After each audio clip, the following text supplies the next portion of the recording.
You've said that you were with Mr. Msibi when you called. Zia said, okay. And then he says, in other words, Mr. Msibi said he told you to come back in the morning. I'll call you, and that's at 6:57 p.m. on the 22nd of March. And then you hear nothing from him for 4 more days. Now, this medication that Mr. Msibi needed, presumably he needed it quite urgently. Why didn't he go to his doctor to get it? I would not know. Did he ask you to organize it through Mr. Nxumalo? I don't understand you, Commissioner. Well, how was it that you came to be involved in the delivery of medication dispensed by Mr. Nxumalo for Mr. Msibi's condition? How did this happen? I'm always with Mr. Msibi. Mr. Nxumalo frequently come to Mr. Msibi. That's on those bases. And did he offer to find the medication on one of those frequent visits to Mr. Msibi? I wouldn't answer that, because when they were arranging, I was not there. I just came in the part where they said I must just go and collect those medication. So how was it that you ended up being involved in this collection of medication? Who gave you the instruction? Who asked you to do it? Okay. As I said, I'm always with Mr. Msibi. Then he just say, Ngaliam, go to the collect medication for me. But you've now been unable to get the medication on the 22nd, and he hasn't come back to you for another 4 days. But on the 26th of March at 4 p.m., he says, I'll call you in 2 hours. What happened over those 4 days with Mr. Msibi and his need for medication? Did he not ask you to ensure that the medication was collected? I don't know what really happened to him, but I believe maybe he got the temporary medication to keep him going before this medication could be collected. So Mr. Msibi had access to medication from ordinary medical practitioners? Definitely, yes. And you speculate that in those 4 days he was depending on medication dispensed by medical professionals? I'm just assuming, yes. So on the 26th he says, I'll call you in 2 hours. Your response is, I'm so frustrated. Why were you frustrated? I can't recall why I was frustrated. But I remember I was frustrated, but I can't recall. Well, let me put a possibility to you. You've been waiting for something for over 4 days. It was fairly urgent. And you were still waiting. Would that not cause frustration? I wouldn't confirm that. Anyway, his response at 5:07 p.m. is, please wait, I'll call you back. You say, okay. At 7:02, he still hasn't called you back. And you say, my man, till what time? So, what was going on there?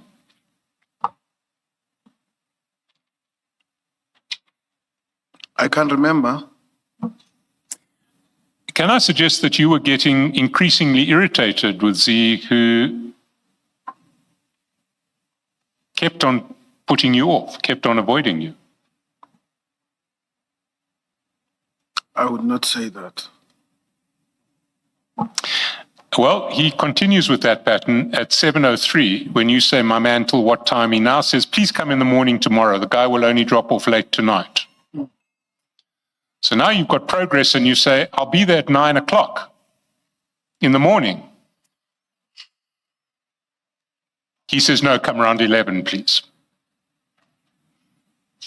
1181, you say, sharp 11, same place.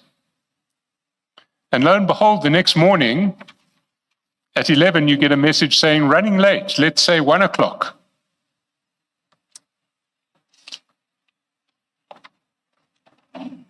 (11:26), you say, okay, we'll be around the area.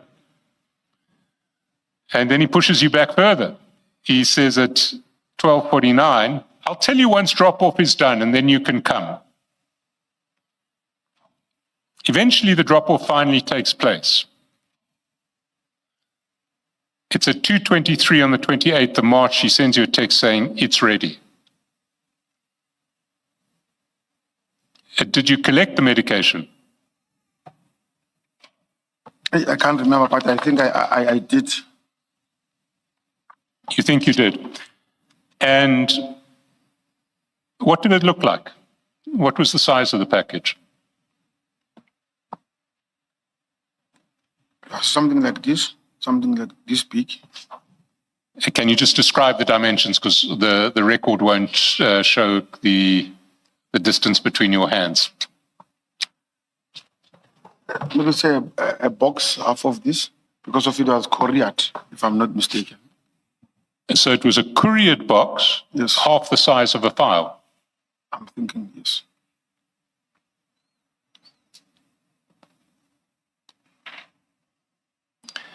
And when did you deliver it to Mr. Msibi?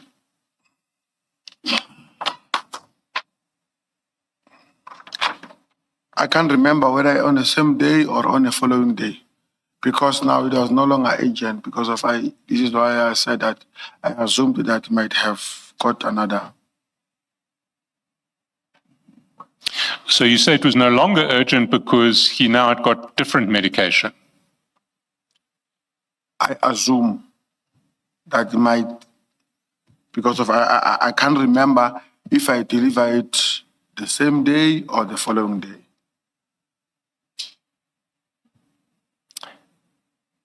Let's move to a different topic now, but still with Zenzile EFF. And let's look at the Khawula arrest. Can I ask you to go down to 1188?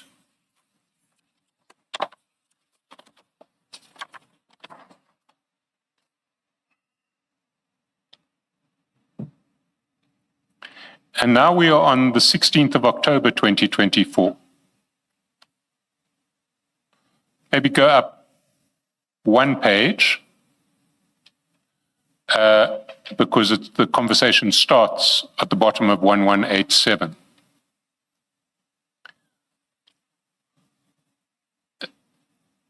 Aziz writes to you, brother, at 9:02 p.m. on the 16th of October.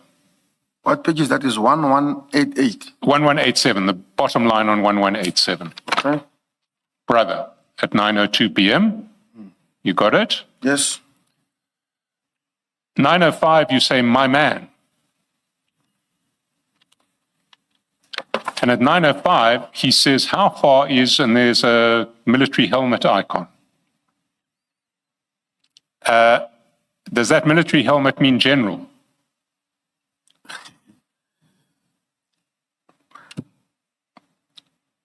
I think so. I think you're right. Let's see what the chats say. You say, let me check him. Were you checking with General Sibia? That's correct. And your answer is in fact confirmed, because if we go to file 4 of 4 of the original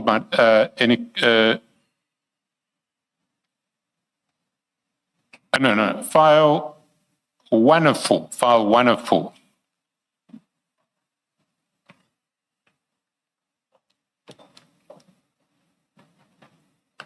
At page 254.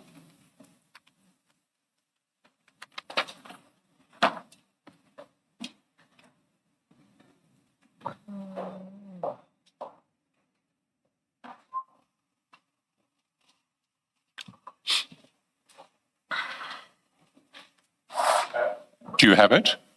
Yes, I have it. You'll see that on the same day at 210803, chat number 1, that's barely a minute after you said, let me check him. Yes, In fact, it's less than a minute, it's 30 seconds. You phoned General Sabir. that's correct. And then at 212837, you send him a screenshot. And that screenshot you will find in file 3 of 4 at page 132.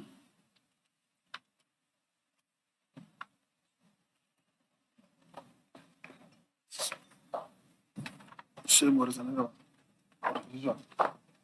Is this one or is this one? What? File 3 of 4, page 132.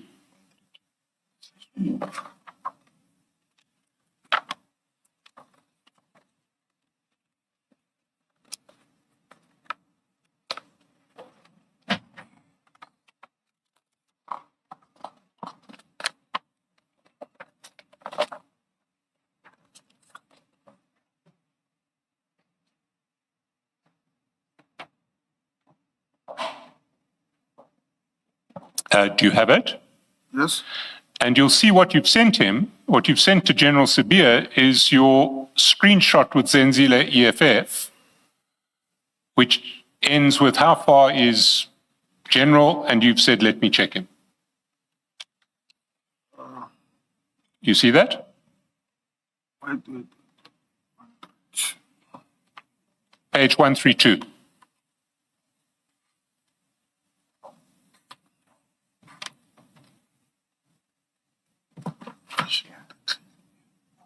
Yes, I see it.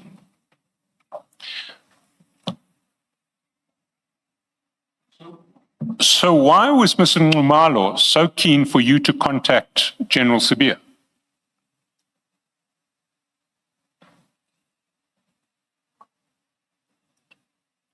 I don't know.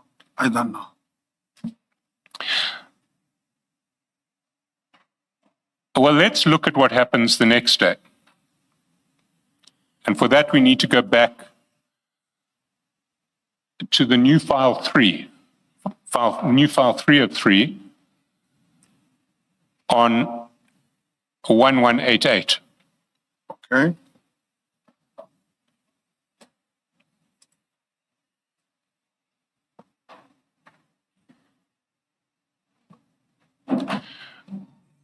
You see at 1:54 p.m. he calls you.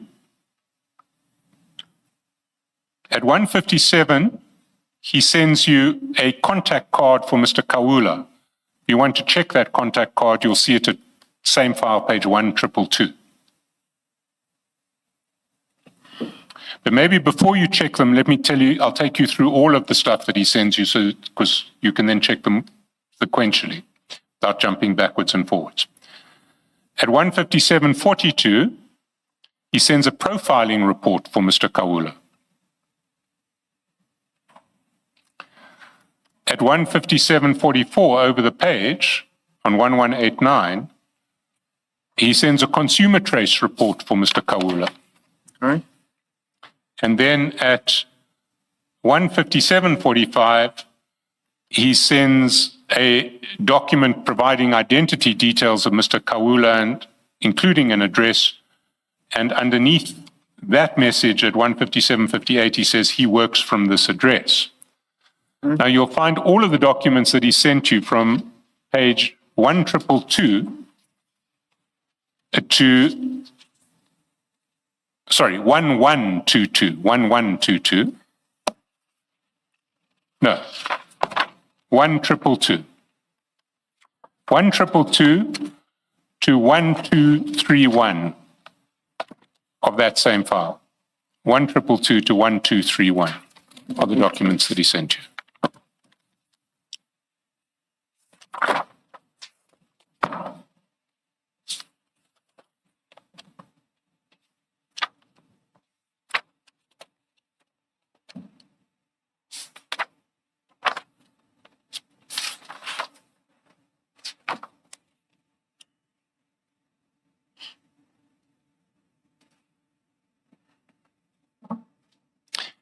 And while you're at it, look also at 1232, which is a contact card for Sergeant Mabunda, who was the investigating officer in Mr. Khawula's case, because that's going to be sent to you a little later.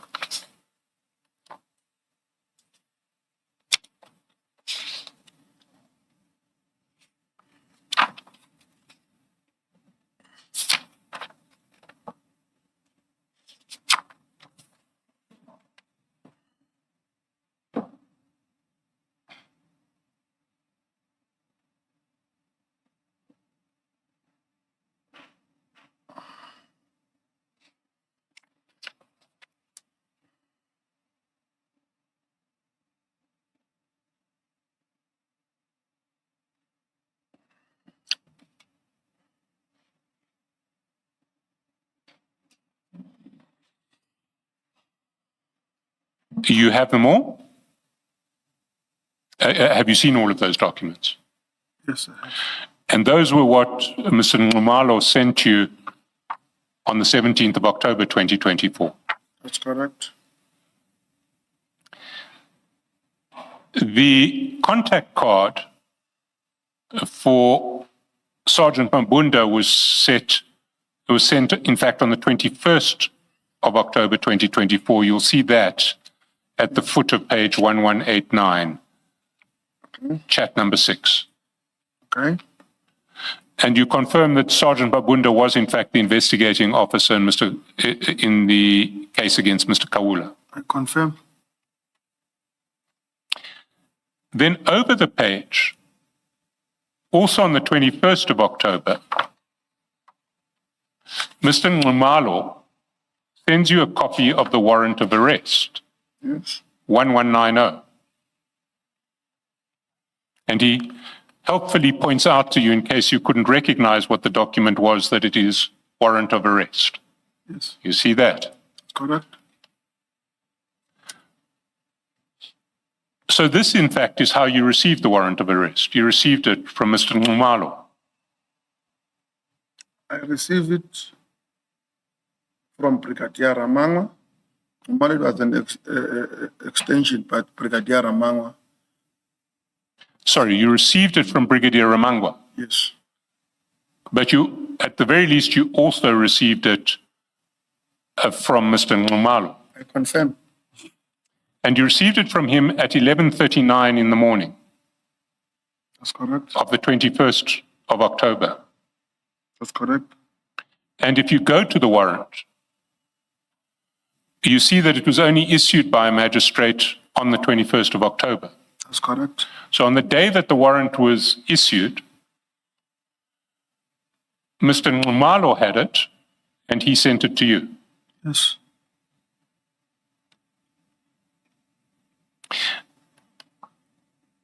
Do complainants normally have access to warrants of arrest? That's correct. They do? That's correct. If they are complainants, according to me. Which other complainants have you seen in possession of warrants of arrest? None. None. Yes. This is the first time you've come across a complainant who had a warrant of arrest. What's your answer? Sorry? This was my first time, Commissioner.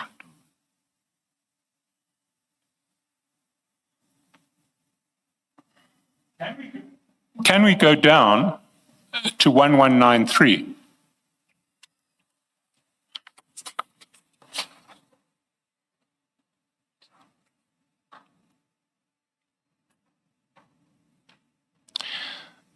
And there, you'll see that on the 22nd of October, at 8:04:56 p.m., you sent Mr. Nxumalo details of a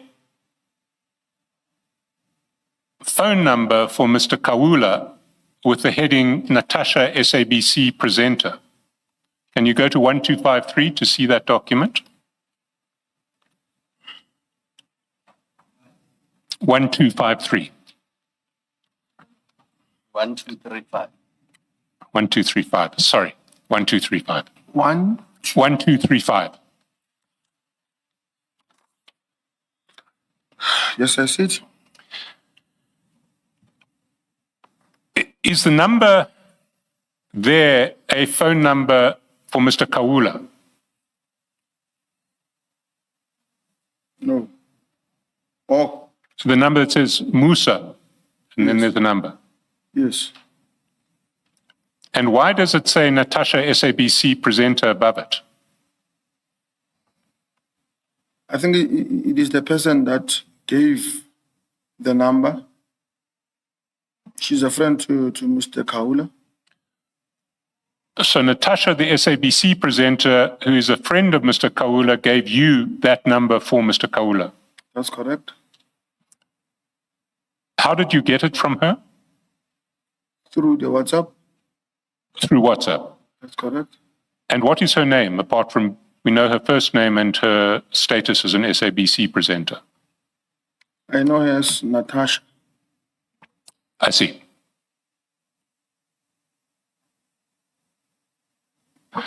So you have now established a contact number for Mr. Khawula,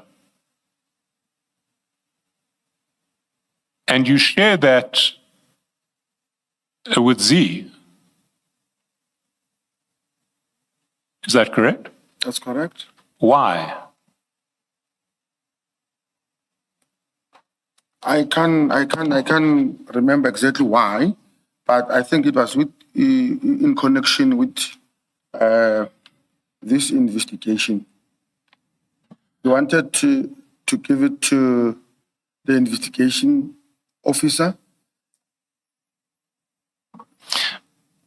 But if he wanted the number to go to the investigating officer, he could have asked you to send the number to the investigating officer. Why are you sharing details of a suspect with a complainant as opposed to with the investigating officer? I think the reason Mr. Nxumalo or Z felt that the investigation is not going according to him. So most of the things wanted to do by himself. So each and every information that he will get, he will just send in, please verify. I've spoken to the IO, and I think that is the reason. But I want to put to you a difficulty with that. You are using police powers or police status to gather certain information, which you're then making available to a complainant to drive his own investigation. Do you not see a problem with that? I did not use any police powers on this contact or on this investigation to give it to the complainant. Well, do you think Natasha of the SABC would have given you that information if she didn't know you were a police officer? That's correct. You think she would have? That's correct. On what basis? How would you have asked for it? I would ask her because if I know her.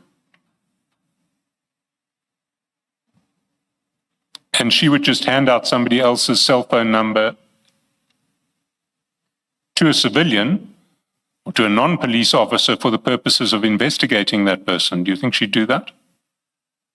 I think it will depend on the circumstances of the request of those particular numbers. But When you say you know her, in what capacity Do you know? She used to be a student in TUT, and I know her from there. Well, my question really is, do you know her, you as a police officer, or socially is the kind of distinction I'm looking for? No, just as a civilian, not as a police officer. I knew her even before I was a police officer. Okay.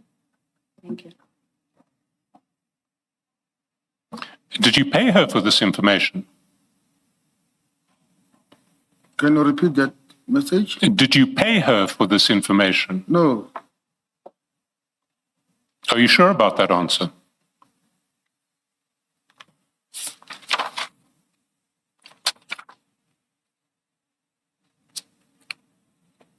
Are you sure about that answer? I'm sure about the answer. Why did you hesitate? No, the way he's asking, this gives me doubt on.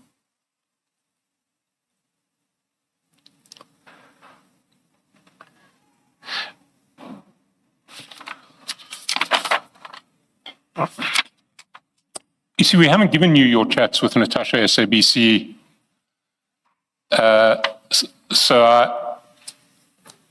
I won't put anything to you, but I'd invite you to go back and look at your chats with Natasha SABC and see if you did pay her. What page is that, Commissioner? I don't want to confront you with materials that we haven't given you, but I would invite you to look at your chats with Natasha SABC presenter to see if you did pay her for this information or not, and we can maybe go there tomorrow. Okay.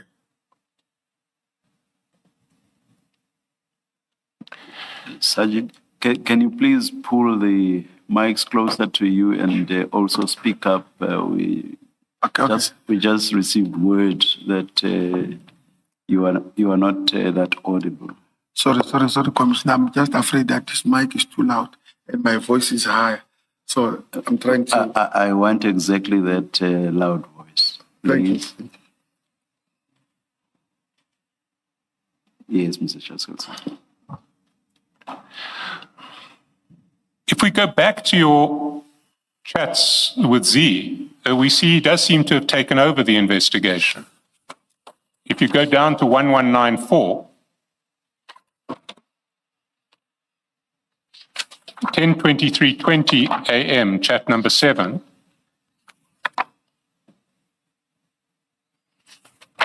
he tells you, presumably referring to Mr. Khawula, he's now in PMB. You see that? That's correct. Was he referring to Mr. Khawula? Yes. Did you do anything about the fact that Mr. Khawula was in PMB? Pietermaritzburg? I've contacted the IO to check with him that does he know that Mr. Khawula is in Pietermaritzburg? He said he's following that up.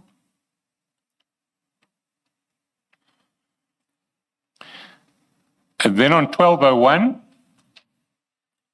1201, if you go down to 1201,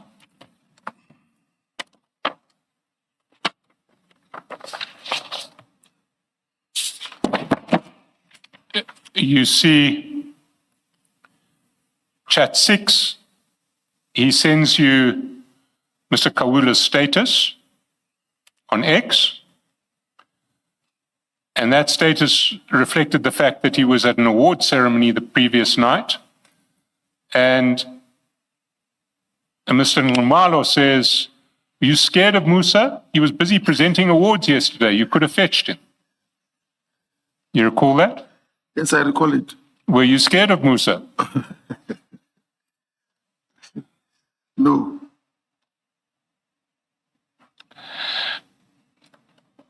And then on 12:02, the 1st of December, he sends you a number and says, this is Musa Khawula's number that he's using. You see that? Chats 1 and 2. Page still on 1202. 12:02.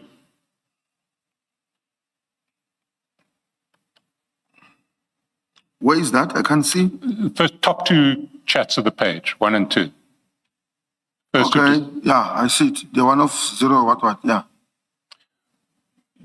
What did you do with that information? Nothing. Didn't you send it to the investigating officer? No, I don't recall sending it. Maybe I was too busy at that particular time. I can't just recall. Did you at any stage tell Z that he should actually deal with the investigating officer, not you? No, I did not tell him. Why not? This wasn't your case. Even though it was not my case, but as a police official, I felt that if there is a case open that I'm aware about, I could assist where I can or where I could. But you're being called upon to assist a great deal here. He's phoning you on a regular basis. Can you repeat again? You are being called upon to assist a great deal here. He's phoning you on a regular basis. I don't know what maybe the commission it means when they say assist on a great deal. Well, he's making very many requests of you. He keeps on pushing you with information about Mr. Khawula, which he expects you to act on. Is that not correct? I don't feel, I never felt that he was pushing me. I felt maybe he was just venting out the frustration that he opened a case and there is no movement. Then he calls people that think might help. So I took it in that version. I see. Did you discuss this matter with General Sabia at all? That's correct. And what was General Sabia's attitude to the matter? Okay, maybe to start back. When he started to communicate me about this matter, automatically the team, Brigadier Ramangwa and the team were also investigating this matter. So because of I'm part and parcel of Brigadier Ramangwa's team reporting to General Sabia, that is the reason I got this information. So were you part of Brigadier Ramangwa's team? That's correct. On this case? That's correct. And Brigadier Ramangwa would report regularly To General Sabia on this That's case? correct. And did you feed all of your information to Brigadier Ramangwa? Each and everything that I get from Z, General Sabia, Brigadier Ramangwa. And how does Brigadier Ramangwa's team interface with the investigating officer, Sergeant Mabunda? They were communicating regularly. So although there is an investigating officer, there's a separate team under Brigadier Ramangwa investigating Musa Khawula. That's correct. Why? Did you ever find out? Musa Khawula had many cases. He had, I think, 3 or 4 warrants on him other than this one of Z. I think it was on those bases that no, maybe they should address it. That is according to me, but I did not ask why. I see. Can I take you back to your evidence in February? Can I just ask a question, Mr. Chairperson? Sergeant, what made this, if at all, an organized crime case that falls within that category of cases?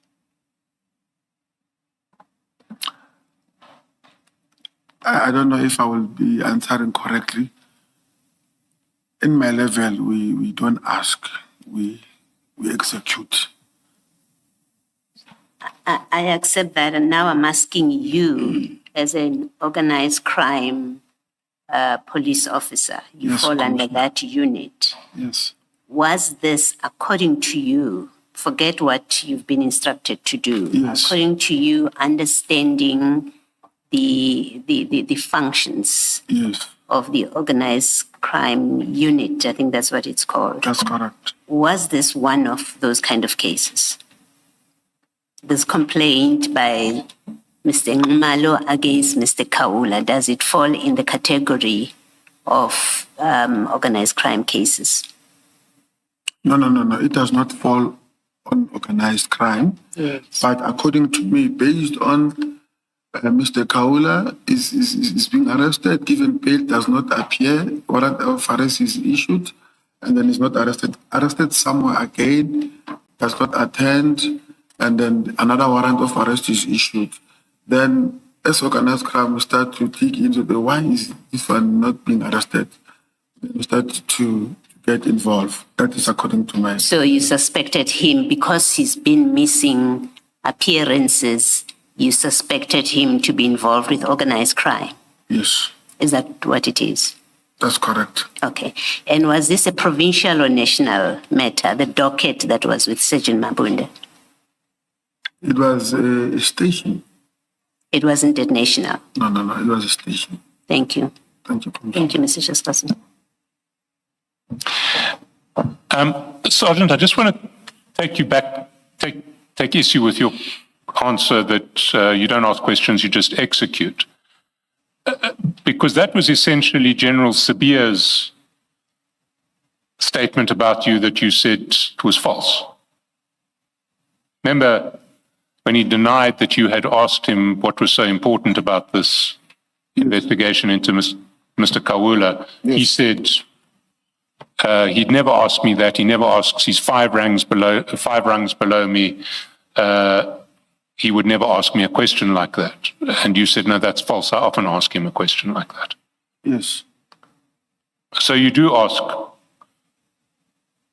questions about what's the purpose of this sort of investigation when you think that you need to know what the purpose is. It depends on the relationship. My relationship with General CBA, it was a relationship where I could ask.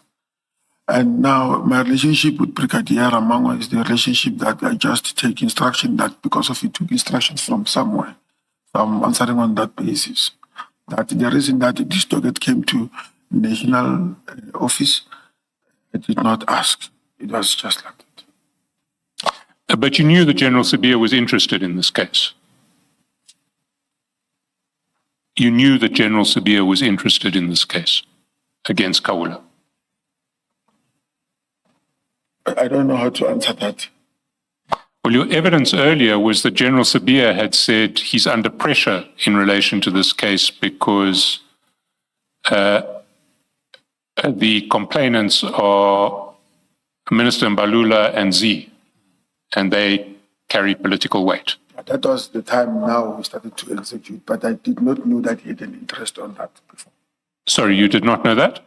I did not know that he did have an interest before. I only knew when we started now to push him. That is when I said I got instructions from him. Yes, but you'll recall that conversation That's correct. was on the 21st of October. That's correct. And we're now long past the 21st of October. Pardon? We're in December.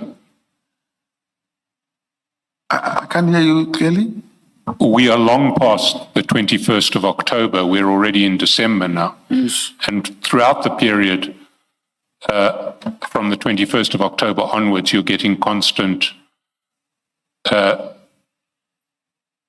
pieces of information from Z wanting you to act on it.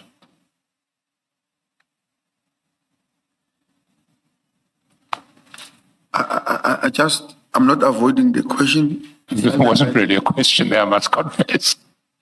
I don't know. Maybe you can repeat it. Yeah, sure. Throughout this period, from 21 October into December, where we've now landed, you are aware that General Sabia has an interest in this case. Yes. And you're aware that he's under pressure because of the identities of the two complainants, Minister Mbalula and Z. Yes. Let's continue through December. On the 7th of December, you send Z a message saying, "Morning, brother, we're waiting for you in terms of the tickets." Yes. What was that about? Now we phone, we received the information that Musa Khawula was going to perform somewhere. And then as a result, he contacted the IO to also go there. And then I've raised the issue that if he's performing into an event, there are two possibilities. We might be refused entry as the police. Two, the information might leak that we are looking for him because of he's a public figure. So the best way, then he suggested, now let me get the ticket so that you might, if the issue of the appointment certificate being rejected, use the tickets. Or the best way is to use the tickets to be undercover, then you go then to our work. Now, presumably you've got a budget for eventualities like this. If you can justify buying tickets to a concert for an operation to go undercover, SAPS will pay for it. Is that correct? I don't know if I understand your question correctly or your comment. So your answer is we needed to go undercover at this concert. No, not per se as undercover. Maybe it came out wrongly. There are two things. When we get to the event, there are possibilities that we might be rejected entry. One. Two, the information might leak when we produce that we are the police, we are working on this case because of we did not know who is who on that particular day. So we said, no, the best way is to get the ticket for in case. So the plan is that you're going to go to this concert with tickets dressed like ordinary members of the public coming to a concert. Yes. And that way, nobody will know that you're police actually coming to arrest Mr. Khawula. That's correct. My question to you is, if that is the plan, why doesn't the SAPS pay for the tickets? It was on weekends that day, and we did not think, to be very honest with you, we did not think that there would be any problem. Mr. Chaskalson, my question is, why is it you who is effecting the arrest? Why is it not the investigating officer and his team? The investigating officer was already in his way there, according to the information that I received from Mr. Khawula. And as part and parcel of our project in head office, as I've explained to Commissioner Baloyi, that there were other talkers that they were working on there. So we decided, no, let us also as well go.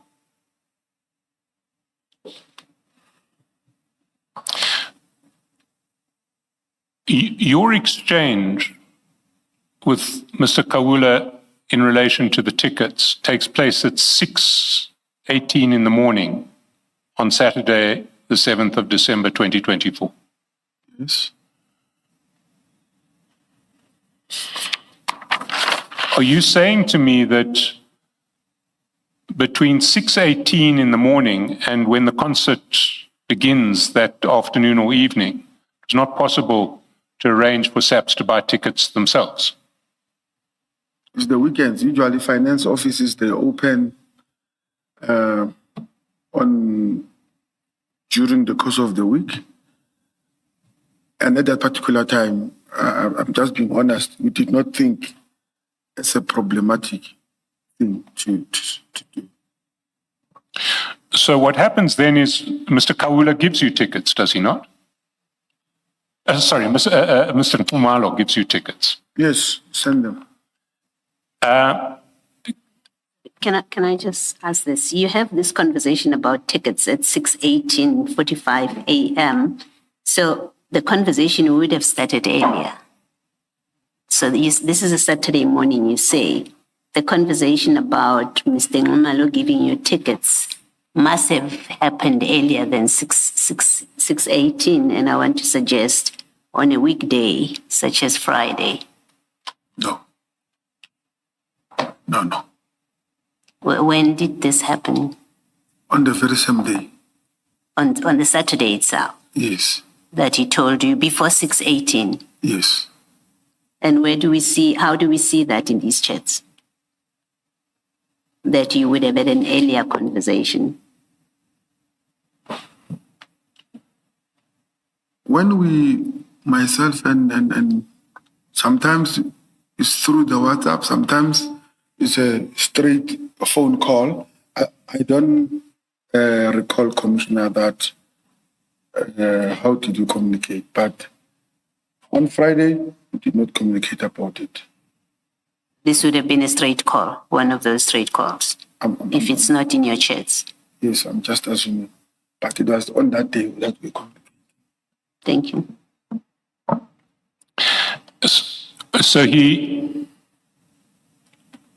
gives you the tickets. That's correct. And we see the tickets at page 1238.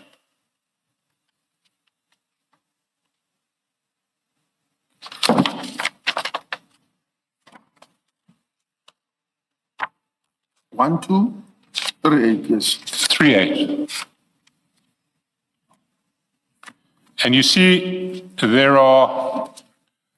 starts with a general admission ticket Yes, for 200 rands. yes, Then there's a VIP ticket for 1,000. yes, Another VIP for 1,000. yes, Another VIP for 1,000. yes. And then 2 more generals for 200. So you had 3 generals and 3 VIPs. Which one did you take?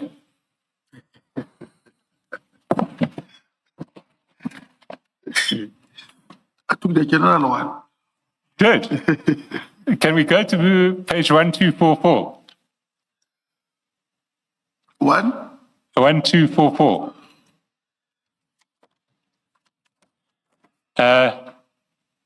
There's a picture of somebody's wrist with one of those concert bracelets that you get for admission.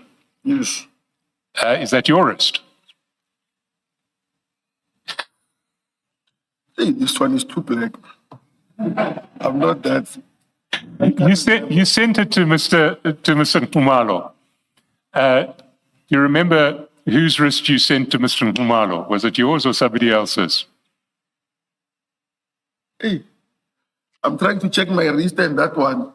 No, Sergeant, the complexion may sometimes even depend on the lighting, so you can't lay too much stress on the... I'm also checking the size, Commissioner. You see, mine is big. Hey, this one is too big. But I'm looking at your shoulders. Your wrist must be quite big as well. no, let me say this one might be mine. But Yeah. thank you, Commissioner. Let's go to the next picture that you sent him, 1245. The picture of the stage. That's correct. Did you take this picture or did somebody else take it? I took it. You see, I want to suggest to you that you can only take a picture like this if you've got VIP access, because a general admission is not going to get you to the side of the stage. I had a general admission because of there was no order here, we just cross in and come back. But I had a normal ticket, not this one VIP. So you sort of like wandered in and out of the VIP area too. Can I ask, was this operation to arrest Mr. Khawula successful? No, No. Why not? he was not there.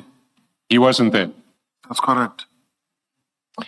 Did the SAP ever reimburse Mr. Nkumalo for the 3,600 that he'd paid for these tickets for you to go to the concert? I advise him to write a short statement that he assisted with his personal finances on this particular investigation. Then they must send it to the office of the Brigadier Ramango, then we'll make application to reimburse him. I don't know, I did not make a follow-up if he did that or not. I see. The docket in this matter, where did it end up? Does it remain in the station? Did it ever become an organized crime docket? Because now you have organized crime seriously involved in this matter. It was still there. You mean it was still there? It was still there in the station. But the plan was, once he's arrested, the docket is going to be called. So as matters ended, organized crime never had this docket? Or just explain what has happened. Where is a record of this matter kept? Is it at the station? Is it at organized crime? It was kept at organized crime head office. I think it was now taken over by Sergent Makapane. At organized crime? That's correct. Yeah. I still ask the question, what is it about this matter or Mr. Khawula that was organized crime? Maybe as you carry on with Mr. Chaskalson, it will become clearer. It's not clear to me why organized crime as a unit would have gotten involved with this. Thank you. Thank you, Mr. Sorry, who did you allocate the other 5 tickets to? So it's 3 VIP, 2 general, and the 1 general that you have. Who did you allocate the other 5 tickets to? Captain Zungu, the one that I was with, and 3 other members from the trekking team that we found there. So you had a team of 6, including you. That's correct. Thank you. And was Brigadier Ramangwa there? No, Brigadier Ramango was not there.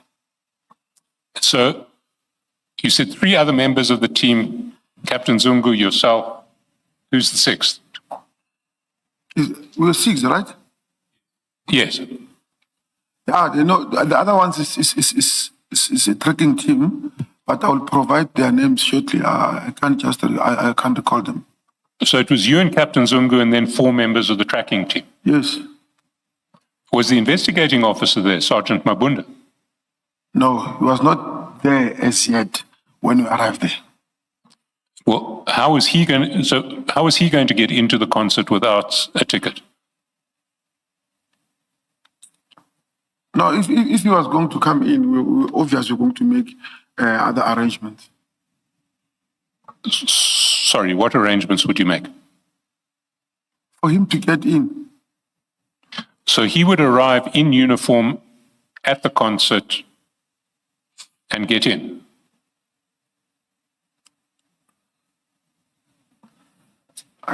I don't understand.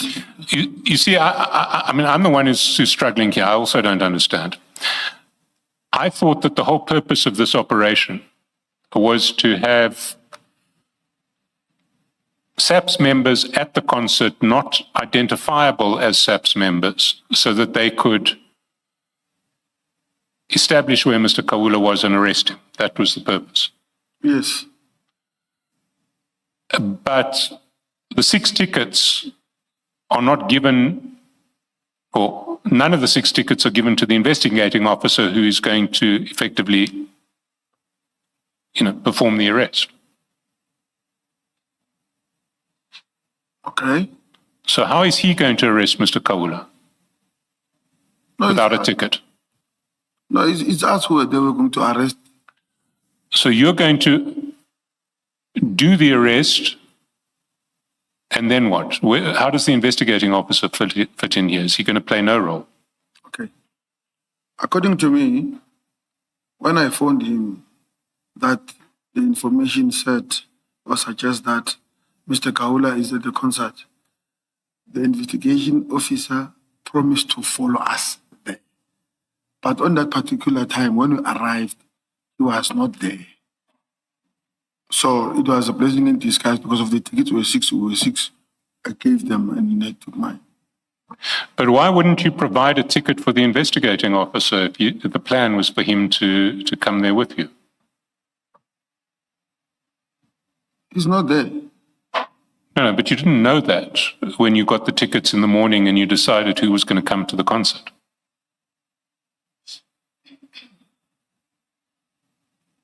He's not there. I do understand that, but you said the plan was for him to follow you there and be at the concert. Yes. And how would he get into the concert without a ticket?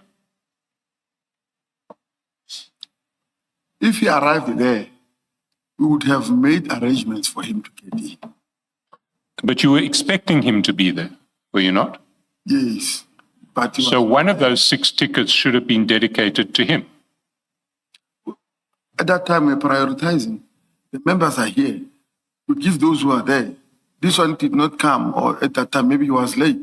Then we decided that, no, this one, if he comes late, we'll see what to do with him, but let's proceed. That is what we did. So now the investigating officer is going to arrive at the concert without a ticket. What is how's he going to get in? I think we were going to make a plan once he arrived there. And For what now- sort of plan would that have been? I can't say what is the plan because if he did not arrive there, so we did not make any plan. So we thought we would, as a team, make a plan for him to get in when he's there. Was he going to arrive in civvies or in uniform? He's a detective, he does not wear a uniform. I see. So he would arrive in civvies and he'd have to get a ticket at the gate. Could you buy tickets at the gate? I don't know how to answer it. We were going to make a plan when he arrived there. So the plan, I don't know what was going to be the plan. Maybe the team, one of the team members would come up with another plan. So by that time, This suggests to me, Sergeant, that you had not even applied your minds to that. That is how we would get in. Is that not correct? I'm saying your response suggests to me that you had not even applied your mind as to how he would get in if he did arrive. that's correct, Commissioner. Yes, Mr. Shaskelson. I'm assuming you could have asked Zay to buy a ticket online and send you the ticket on WhatsApp. That was one of the possibilities. You didn't think that far. I don't know, lie and say this That's is what I fine. thought. Let's That's very leave it there. good. Thanks. Look, we spent quite a long time on this. Maybe we can just take you to the end. And the end is on... Before you do the end, Mr. Chairperson, did the investigating officer ever arrive at the scene? No, it did not, Commissioner. He never did. No, Commissioner. So, no, thank you.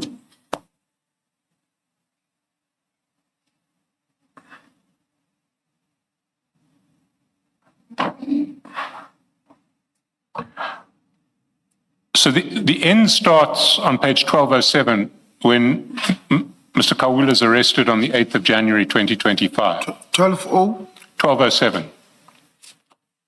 1207. 1207.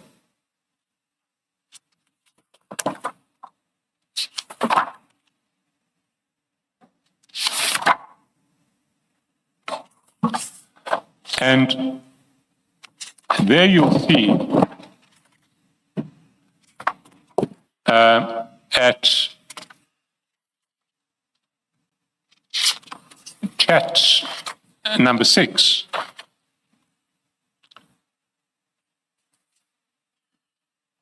you get sent by Mr. Nkosi a picture of Mr. Khawula in custody at Sandton Police Station. You see that? Yeah, I see it. Looks like a club to me, Mr. Chaskelson, or a tavern. It's a tavern, actually, Commissioner. Apparently it's a tavern, not Sandton Police Station. My apologies to the policemen at Sandton Police Station. 1246. 1246. Yes. The picture itself is at 1246. Do you want to go to 1240? Well, can you check on 12? Heavens, it is most definitely not the Sandton Police. 1246. But then at 3:29 p.m., you get sent a SAPS 14 number.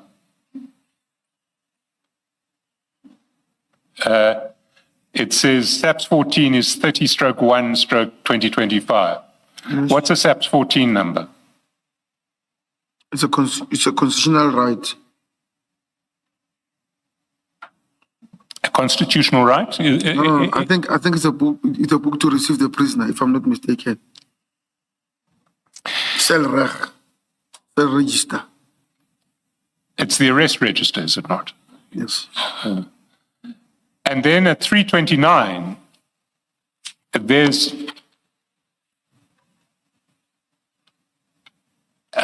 a picture of Mr. Khawula in custody. Yes. 1247. You see that? At page 1247. Yes. Now, and then at 1248, you'll see that Mr. Nxumalo has not just sent you a picture of Mr. Khawula in custody, he's also sent you a picture of the arrest register itself, Yes. with all names other than Mr. Khawula sort of half crossed out. You can see some of the names, you can work out some of the names because it's not fully crossed out. Yes. Now, can I ask, is it consistent with SAP's practice for pictures of accused persons in custody and their arrest registers to be provided to complainants? Do you normally send pictures of arrested persons in custody and the arrest register to the complainant in each case? No. Is it lawful? No. Do you know who sent this picture to Mr. Nxumalo? I think it's the arresting officers from KZN. The arresting officers from KZ. That's correct. Is it lawful for Mr. Nxumalo to distribute this information?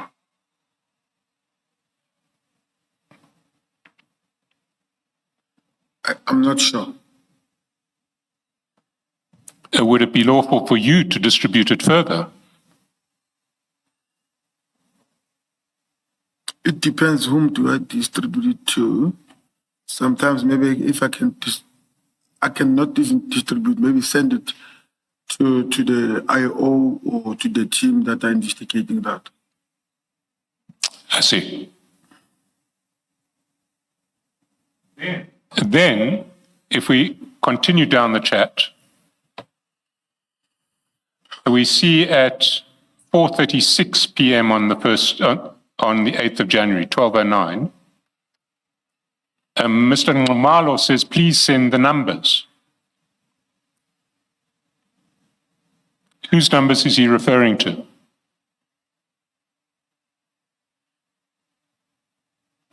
He asks you to send numbers. Whose numbers did you understand him to be referring to? I can't recall. Let me help you. The first number you send him at 4:41 is Brigadier Ramangwa's number. Okay. So why would you send him Brigadier Ramangwa's number? Why would I send Brigadier Ramangwa's number? That's correct. Yeah, Brigadier Ramangwa was the leading investigator on the project. So he wanted you to send him the numbers of the lead investigator on the project, is what you thought. That's correct. Then he says thanks, and Ubaba Koko. Excuse my pronunciation. No, it's fine. Baba Skoko. That's SGQOKO, and Skoko means head. The man with a hat. Who's the man with a hat? The man with the head. Yes, who's the man with a hat? General Sibia said it's him. They sometimes call him Skoko Yes, because of of his communist head. I just wanted to sit in the chair, but I'll answer, however, it's the general. It is the general. So why would he want the general's number? No. You are confusing me now, Commissioner. He wants you to send him the number of the general. That's what he's asking for. Yes. Why would he want it? I don't know. Well, isn't the answer in your evidence on the 4th of February that this was an investigation that General Sibia was taking very seriously? Yes. And Mr. Khawula knew it. And you'll recall right at the start of this process, shortly before the warrant was issued. The warrant was issued on the 21st of October. And on the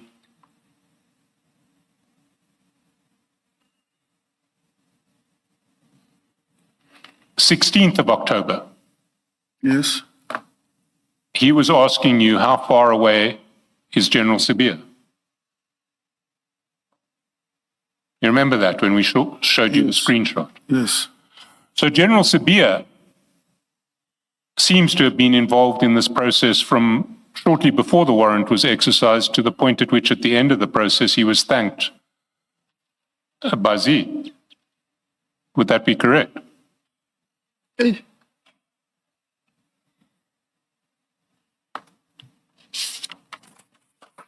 I'm not sure. All right. I have reached the end of this topic. But Mr. Chairperson, if you look at page 1210 and chat 1, it seems that the thanks was to request the number of Baba Skoko, not to thank him so much. Because you have that chat 1 at the top. Indeed.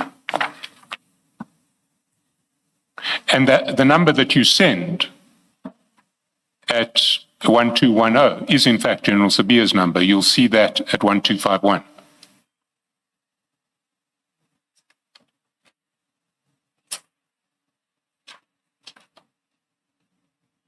Is that correct? It's correct, Commissioner. It's just that I'm quiet because I did not know whether he's asking or he's commenting, but it's correct.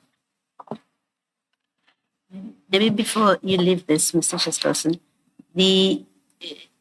this trip to KZN, this festival or music show, it was in KZN. No.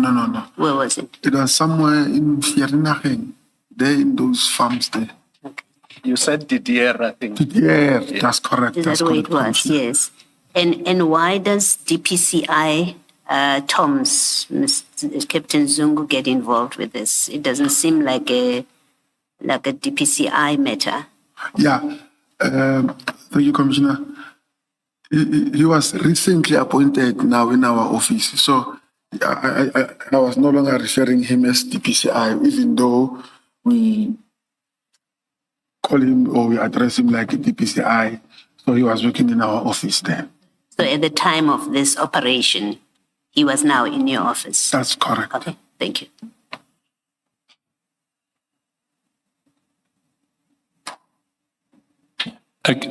Just to clarify an issue, the tickets for the concert where you failed to find Mr. Khawula, if one goes to that ticket at page 1238,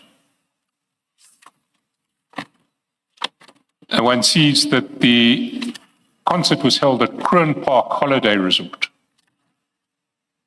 1238.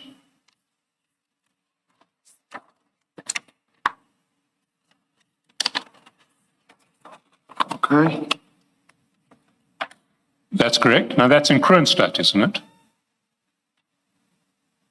That's in Kroonstad, Kroon Park Holiday Resort. Yes. So this operation took 6 policemen from Gauteng to Kroonstad.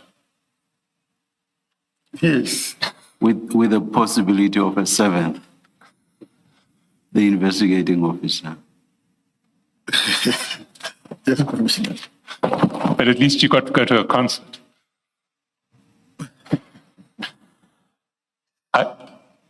I do want to move to another topic, and we may not finish it before lunch, but let's start it. May I quickly make this suggestion, Sergeant? I want to suggest to you that it was never, ever intended for the investigating officer to be there. I cannot repeat that, my Commissioner. I'm suggesting to you that it was never intended for the investigating officer to be there. No, it was intended. I mean, you said earlier that Mr. Malo was frustrated about the investigation not going anywhere.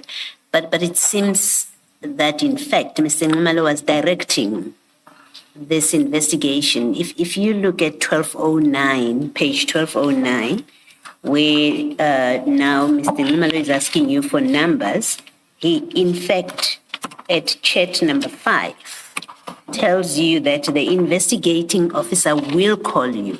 So he is in touch with the investigating officer, and he's now arranged with the investigating officer to call you. It suggests that, and all the facts about tickets, him providing you with information about where Mr. Khawula is, and giving you tickets, and then concluding in this chat 5 where he says Mabunda will call you.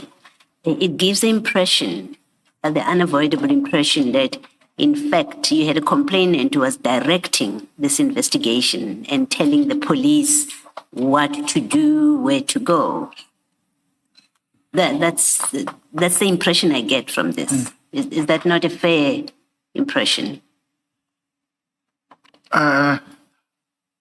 Maybe I can say 50-50 from the suggestion of the commission, but to me, I think maybe it was desperation because it was affecting him in his marriage, or he's a public figure as well.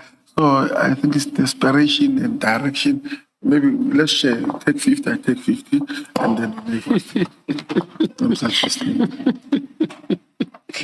Sergeant, the important point I'm making is you have a civilian who is a complainant, who's basically telling police what to do, when, where.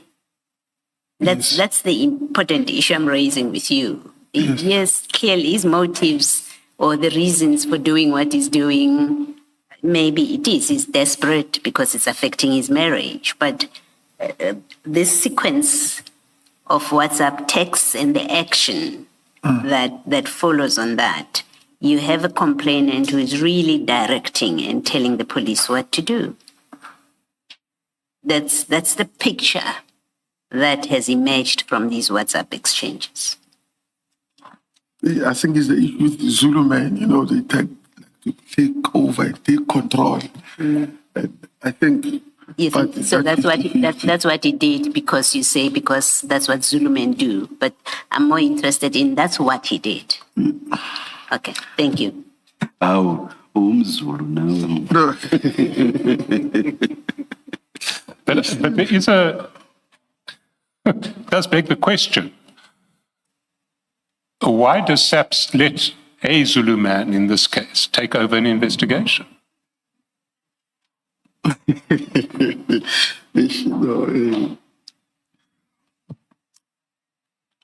The Zulu man referring to who? Mabunda is not a Zulu man, it's a Tsonga man. No. Well, then your earlier explanation that this is what Zulu men do doesn't really wash here. I'm just answering that thing of why it seems that Mr. Ngumalo is directing the investigation on how it should be conducted. I said maybe, these Zulu men and authority. So, but we did not see it like that, Commissioner. We saw it as, to me, as desperation and the Commissioner's direction. So that's why I'm suggesting. Look, I mean, I don't think we want to get into any ethnic stereotypes here, but the question remains, why was this individual allowed to take over the investigation? Not why did he want to take over the investigation, why was he allowed to take over the investigation? Who's that? Now, is Mr. Ngumalo? Yes.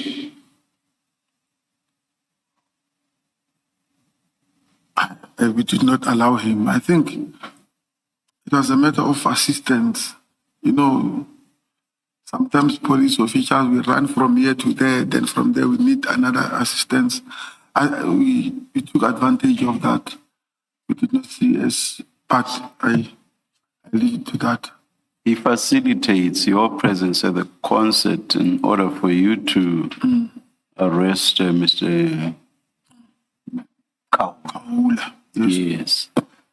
And there's a whole lot of other exchanges culminating in him saying Mabunda, the investigating officer, That's correct. will call you. So he's basically there again, playing a facilitative role.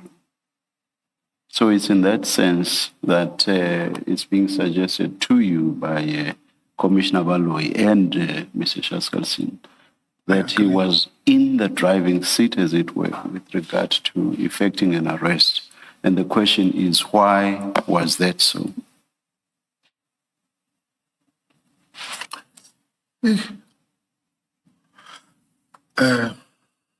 Commissioners, with your respect, I still go back to that thing of desperation and. Yes, Mr. Shaskalsin.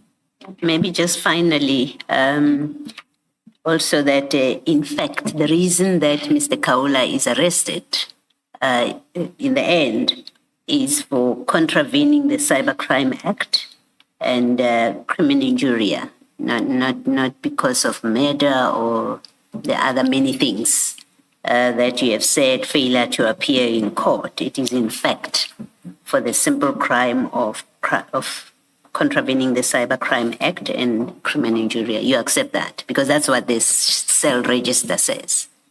It states why he was arrested, and that's what the warrant was about. Yes. Yes. At that time, this cell register, those people who arrested him on discharges. But once he was transported from KZN to Sandton now, that is whereby all the charges of attempted murder, malicious to damage the property, their warrant were executed. Those did not involve Mr. Ngumalo. That's correct. Thank you. My issue, Sergeant, is what appears to be abuse of state resources. I mean, the fact that there's 6 of you, I'm not sure whether you are traveling from DDR or from Pretoria, but from here to Kronstadt is about 3 hours, right? More or less. No, let's say 1.5, because it is not exactly Kronstadt. This member is intimidating. When I talk, he's shaking his head. Now, don't look at him, look at him. Yes, please, Commissioners. Sorry. I was actually very concerned about that kind of conduct because it's quite intimidating to the witnesses if he's saying wrong and makes him to change his mind. Just Can the colleague then stop with that, please? Sergeant, just look at me. Don't look at the people on the other table. So, Sorry, I did not see what Mr. Ngwato is complaining about. What are you complaining about, Mr. Ngwato? Okay, I'll be very specific. There's one of the team evidence leaders. I can't remember. I met him the last time when he was introduced. I'm on that side. He's doing when the witness is answering. So the witness starts bothering, "Hey, am I saying something wrong?" And therefore is interfering with the witness giving evidence, as if what he's saying is wrong, and that makes him to not start thinking twice. So he should keep his opinion about the matter to himself, but not to then do gestures that affect the witness in terms of his testimony. Yeah, but to the extent that gestures may may be intimidating, perhaps, and let us try to avoid them. But I'm sure that can never suggest, for example, that if something that we all find funny is said, we should not laugh. I hope it doesn't go that far. But no, I take your point, Mr. Ngwat. Chair, it's important that the witness be given a comfortable environment to present his evidence. I take your point, but I'm just saying sometimes there will be those natural responses that sometimes testimony will evoke, especially amongst all of us. There will be those moments where you yourself would have heard everybody either responding with a laughter or whatever else. I'm sure your point cannot relate to all of those, but I have already made the point, and that's because I take your point, that let us avoid those responses or gestures that may make the witness to feel intimidated. Thank you. Thank you. Thank you, Chair. Sergeant Nkosi, see, if you look at me and you avoid those people, you won't run into this difficulty. Remember, my starting point was this seems to me to be an abuse of state resources, and I had suggested to you that depending on where you are traveling from, Yes. you could have been in Pretoria or De Deer in the Vaal. It's about 3 hours traveling to Kroonstad, and you say, no, maybe 1.5. Yes. I'll take your word that it is 1.5, so don't look at the heads that are shaking. Still, 6 people, 6 police officers, including the trackers or tracers, as you call them, are sent by Mr. Zay to Kroonstad to go look for a suspect, and he's not there. And they then come back empty-handed. To me, it's abuse of state resources for the benefit of a single individual. Do you want to comment on that? Yes, I want to comment on that. According to me, I would not see or suggest it's a state funds abuse because one, Mr. Khawula is a public figure. Sometimes we go there not to effect arrest, then the community, they start to turn against you. What are you going to do? It's another problem. And then number 2, I think that the reason that maybe, let me leave it to that. Let me not add more. Because there's no reason why the police in Kroonstad cannot assist. If Mr. Khawula happened to be in Kroonstad, there's no reason why 6 resources from Pretoria had to be sent there and come back. The police in Kroonstad could have assisted with the arrest if Mr. Khawula happened to be there. Just as in the case of KZN when he was eventually arrested. You didn't have to travel to KZN on Mr. Zay's instructions. The police in KZN, in fact, effected the arrest. Is that not so? That's correct, Commissioner. Thanks. Thank you. Just before leaving this topic, there is one issue that I want to raise. If one looks at this warrant at page 1133, the primary count is contravening Section 13 of the Cybercrime Act. Now, Section 13 of the Cybercrime Act doesn't create an offence. You said 1133. 1233. 1233. Thank you.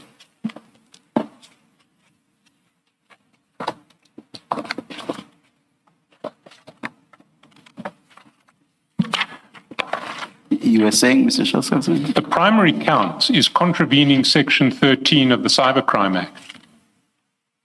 Section 13 of the Cybercrime Act does not create an offence. It is, in fact, a definition section. There is no offence of contravening Section 13 of the Cybercrime Act. Have you ever looked at the Cybercrime Act? No. No. Can we then, well, can I ask further, did you know what the allegation against Mr. Khawula was in relation to the Cybercrime Act? Because I've looked at the Cybercrime Act. I can't really identify with any certainty what he was alleged to have done to have contravened that act. It certainly wasn't contravening Section 13. Do you know what the allegation was that created an offence here? Yes, I know. I've noted them down. I'll tell you maybe after. Thanks. Packet, yes. When you went to Kroonstad, this is the warrant that you were going to execute. Yes. This is the warrant that you had. That's correct, Commissioner. Okay, so you were not executing the other warrants that you say had brought him within the scope of organized crime. You didn't have a murder warrant to execute. You didn't have a warrant for not appearing in court when you went to Kroonstad. This is the warrant you were going to execute. No, I had them. They are in my phone. What I'm asking is, on the day that you went with Captain Zungu Yes, Commissioner. to Kroonstad, That's correct, Commissioner. this is the warrant that you had. Yes, and the other one. You had other warrants. That's correct, Commissioner. And you say you have them, your attorney has got them for Yeah, us. I'll switch on my phone. Okay. Then I'll give exact. Yeah. And we will see from that you had those warrants on the day that you went to Kroonstad. Yeah, I think it's a copy of that warrant. Okay, thank you.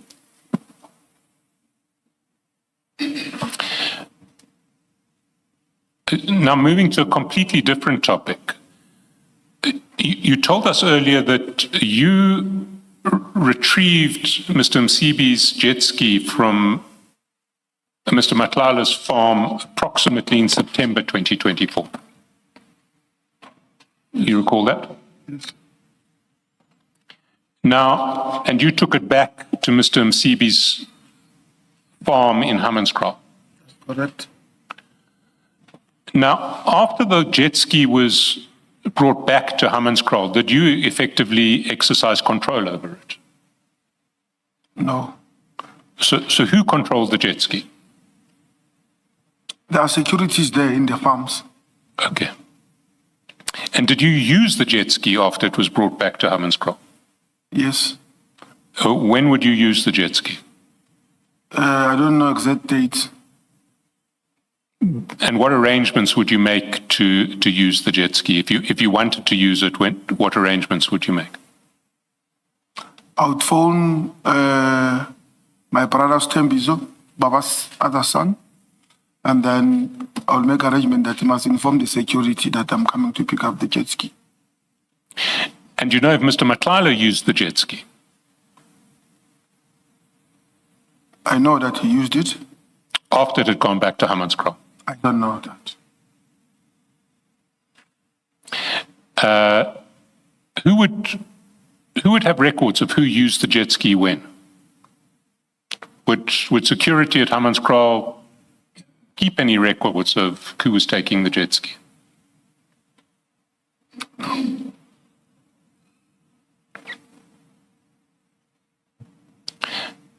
Now, if we go to your statement, you describe... Sorry, Chair. I'm pressed. Can I? Sorry? I'm pressed. Can I use the restroom? Let's take the lunch adjournment and resume at 2 p.m. Yeah. Thank you.